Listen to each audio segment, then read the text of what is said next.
Hello，大家好，我係李梓敬，今日係2025年3月21號。今日咧想同大家分享幾件事㗎。首先咧，馬斯克就一邊掌管咧呢個 DOGE，一邊咧就搞 Tesla 同埋 Starlink。咁結果又點樣搞到一身蟻咧？而家佢嘅 Tesla 又係唔係已經山窮水盡呢？另外啊，最近咧有報道話見到公屋停車場裏邊咧泊咗一架300萬嘅豪華房車喎，究竟係唔係真嘅呢？政府又係咪真係檢討緊佢嘅公屋富戶政策呢？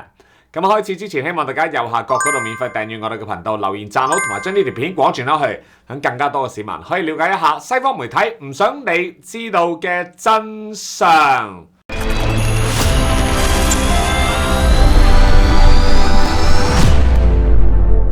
喺贏咗舊年嘅美國總統選舉之後，特朗普咧已經喺今年1月中正式重返白宮啦。但係呢個政治狂人一上任之後，就四周圍點火頭，又話要加拿大做美國第52個州，又話要出兵奪取格陵蘭同埋巴拿馬運河，仲話咧要向我哋國家嘅產品加關稅，真係好離譜。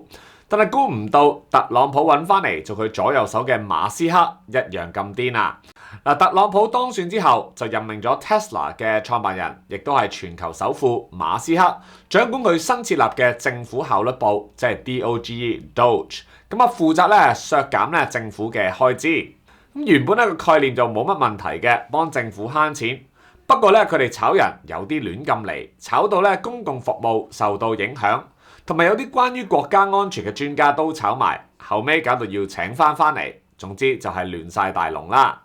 炒咗咁多人，令到咁多人失業，馬斯克又點會唔使付出代價呢？最近佢嘅電動車同埋火箭發射業務SpaceX 咧，亦都開始出現麻煩啦。最近有個外國媒體404 Media 踢爆，話美國嗰邊出現咗一個叫 Dogequest 嘅網站，疑似將全美國Tesla 車主同埋支持馬斯克嘅人佢哋嘅資料起晒底，包括佢哋嘅名啦、電話啦、地址、email 都齊晒。個網站仲話，如果有車主可以證明自己已經賣咗 Tesla， 就可以拎翻自己個人嘅資料落嚟。更加離譜嘅係喺網站上邊，仲要鼓勵人哋非法咁樣破壞喺街上面嘅 Tesla 車啦，喺佢哋車上面噴嘢，甚至乎燒車，嚴重威脅到Tesla 車主同埋一班擁護馬斯克 Doge 部門嘅人佢哋嘅人身安全啊！之後拉斯維加斯就真係發生咗一宗槍擊縱火案，一個黑衣人闖入 Tesla 嘅維修中心，首先開槍，之後再用汽油彈點火，仲喺廠房噴咗個 resist 嘅字眼，搞到一共5架 Tesla 被燒毀。咁離譜，唔怪得 Tesla 老闆馬斯克都即刻喺佢自己個社交平台 X 上面狂鬧相關嘅網站同行為係美國左派暴力同埋本土恐怖主義，講到明一定會追究到底啊！除咗喺美國本土唔掂之外， Tesla 喺外國市場依家都好大鑊喎。最近德國做咗一個調查，訪問咗超過10萬個德國人，結果顯示94% 受訪者表示唔會買 Tesla。原因係因為覺得馬斯克講咗好多爭議性嘅言論，同埋太積極參加美國政府嘅政治操作，令到 Tesla 嘅歐洲客戶好反感。最大鑊嘅地方係 Tesla 原本喺歐洲係賣得唔錯嘅，依家銷售數字不斷下滑，仲要面對歐洲本土車廠嘅爭客源，變相火上加油，搞到馬斯克都真係頭都暈晒啊！而且除咗歐洲唔受歡迎之外，馬斯克亦都同墨西哥首富史林 Carlos Slim 鬧翻咗。媒體報道話，馬斯克之前喺 X 嗰度轉發咗一篇未經證實嘅文章，就影射Carlos Slim 同埋墨西哥嘅毒販係有關，仲加咗個單皮眼鏡嘅 emoji 樣貌，擺到明就話覺得對方有可疑。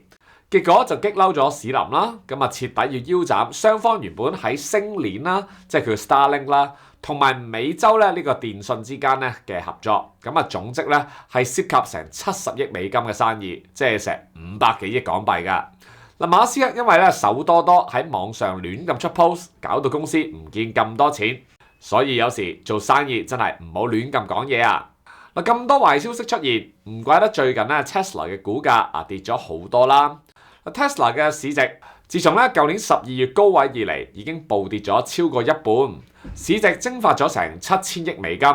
有對沖基金甚至乎因為沽空 Tesla 而大賺160億美金，真係賺到笑啊！而馬斯克嘅個人資產亦都急縮咗成1000億美金。唔少 Tesla 嘅投資者都懷疑，馬斯克日日嘥晒啲時間喺度搞政治，又中意喺網上亂咁講嘢，究竟仲有冇時間專注 Tesla 或者其他公司嘅業務呢？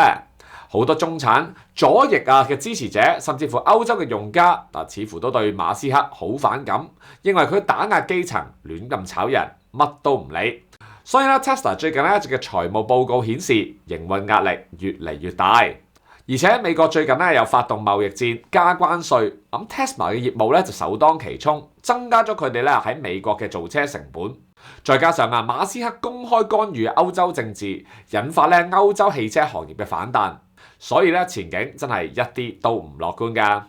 其實呢一系列嘅事件咧都真係幾諷刺㗎。2019年香港反修例暴動期間，咪出現黑暴周圍搞破壞攻擊嗰啲正常人起底惡意損毀一啲中資或者藍店嘅情況嘅。嗰時咧美國嗰啲政客仲話呢啲就係民主嘅表現嚟㗎，係美麗嘅風景線。點知依家美國出現同樣因為反對特朗普同埋馬斯克衍生嘅暴力行為，依家美國政府就叫呢啲咧做恐怖主義啦。你話幾咁雙重標準呢？點都好啦，睇完呢堆新聞咧，相信正常人都應該明白點解我哋香港要堅持愛國者治港啦。如果學美國政客咁樣日日互相攻擊、朝令夕改嘅話，香港一早就玩完啦。過去美國嘅國會有好多次就係因為黨派嘅惡鬥陷入決策嘅僵局，甚至乎出現社會撕裂、政府停擺等等嘅情況，完全展示咗美國政治制度嘅嚴重問題。如果咁樣就叫民主嘅話，呢啲民主真係唔要都罷啦。講完馬斯克，跟住講下香港嘅公屋政策啦。公共房屋嘅興建原本係為咗提供一啲可以負擔嘅居住環境，俾社會上面有需要嘅人嘅。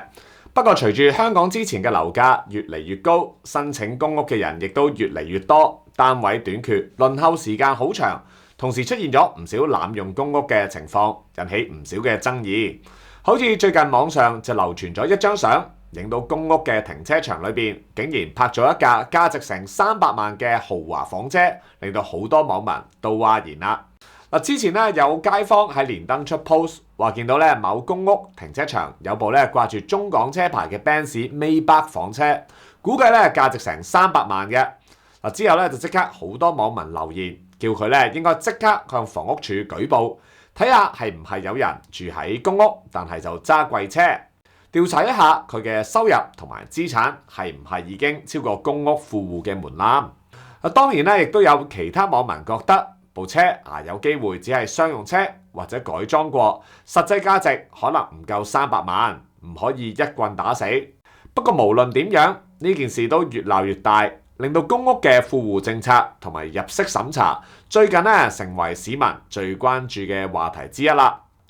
其實現行嚟講，房委會都有佢嘅富戶政策嘅。如果住戶嘅收入超過入息限額嘅2倍，就當係富戶要俾多啲租啦。咁超過5倍就要正式離開公屋㗎啦。根據現行嘅數字顯示，依家全港大概有42000戶被列為富戶。雖然係咁但係依家公屋嘅輪候時間咁長，社會上邊有咁多希望打擊濫用公屋嘅聲音，最近房委會可能需要做多啲嘢喎。唔知係咪因為咁？琴日就有報道話，房委會依家諗緊就住公屋嘅富戶政策加辣，將現行1.5倍、2倍租金嘅分級制度加到4級。假如戶口嘅入息超過入息限制嘅2倍到3倍，就要交2倍半租；去到3倍但係唔夠4倍嘅話，就要交3.5倍租。如果呢個收入去到4倍，但係唔夠5倍嘅話更加會升到要俾4.5倍租。而且唔單止咁如果租戶2個申報年期內即係4年內都連續超標4倍，就要被迫遷。至於超級富戶，即係月入超過限額5倍嗰啲就一早注定要搬走啦。根據報道，初步統計有1200戶係會被視為高危家庭，當中有400幾戶已經交咗額外租金超過4年，可能隨時會被趕走㗎。嗱，對於傳出嚟嘅呢啲加辣措施，依家聽落去大部分市民都係支持嘅。嗱，事實上公屋本身就係用嚟幫助一啲經濟條件比較差嘅市民。如果家庭收入已經去到10幾20萬，仲霸住公屋，就會阻礙到一啲真係有需要嘅家庭獲得上樓嘅機會。根據相關嘅數據，房委會公屋輪候時間依家要成5年以上啊，當中年長申請人平均都要等成3年幾，情況真係唔理想。要化解呢個問題，就一定要盡量確保單位迅速流轉，將資源留翻俾真正有需要幫助嘅市民啊嘛。點都好啦，面對公屋輪候時間咁長，政府要進一步收緊富戶政策，都可能係無可厚非嘅。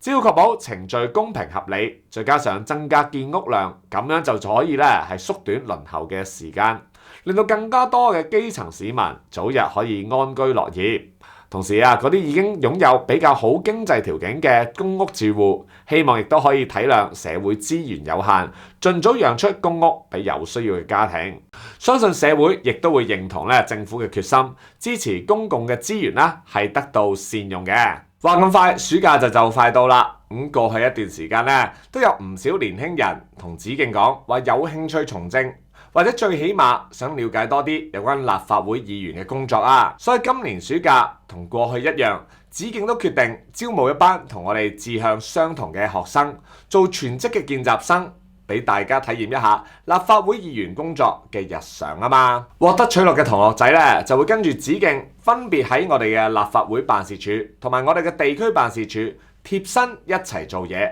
接觸一下包括地區服務啦、政策研究啦、媒體工作啦，同埋新媒體 KOL 工作等等唔同嘅範疇。另外我哋亦都會安排一啲升級嘅導師同各位同學仔做培訓㗎。